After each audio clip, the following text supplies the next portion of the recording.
Copa America শুরুর আগে থেকে অনেকটা সময় ধরে দুর্দান্ত ফুটবল খেললেও কলম্বিয়াকে ফেভারিটের তালিকায় রাখার সংখ্যাটা কমই ছিল। তবে নিজেদের অবিশ্বাস্য এক অপরাজেয় যাত্রা ধরে রেখে শেষ পর্যন্ত ফাইনালে জায়গা করে নিয়েছে হামেস রদ্রিগেজের দল। তবে ফাইনালে আর্জেন্টিনাকেই সবাই এগিয়ে রাখছেন। তবে প্রতিপক্ষকে হালকাভাবে নেওয়ার দলে নেই লিওনেল মেসি। আর্জেন্টিনা অধিনায়ক বরং শক্ত প্রতিদ্বন্দ্বিতা আশা করছেন কলম্বিয়ার কাছ থেকে।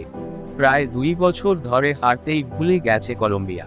কোপা আমেরিকার ফাইনালে আসার পথে দলটি গড়েছে 28 ম্যাচে অপরাজিত থাকার রেকর্ড।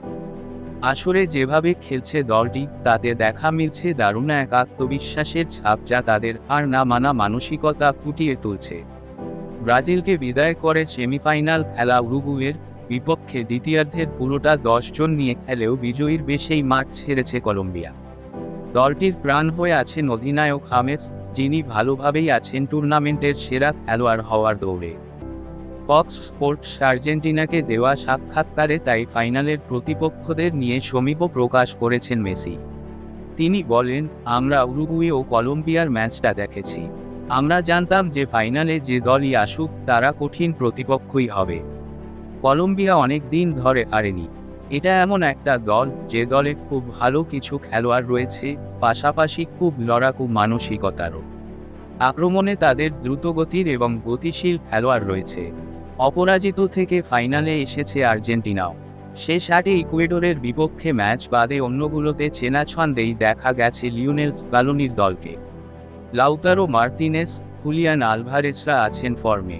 আর সেমিফাইনালে আসরে প্রথম গোল করে মেসিও আভাস দিয়েছেন ফাইনালে দারুণ কিছু।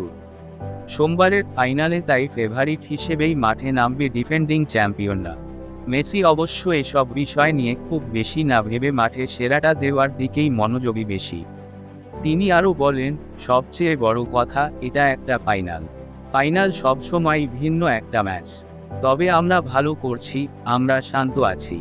যেমন আমরা পুরো টুর্নামেন্ট জুড়েই ছিলাম। যা যা হচ্ছে আমরা তা উপভোগ করছি। সব ঠিকঠাক আছে, আমরা ফাইনালে কি হতে যাচ্ছে সেটার দিকে মনোযোগ দিচ্ছি।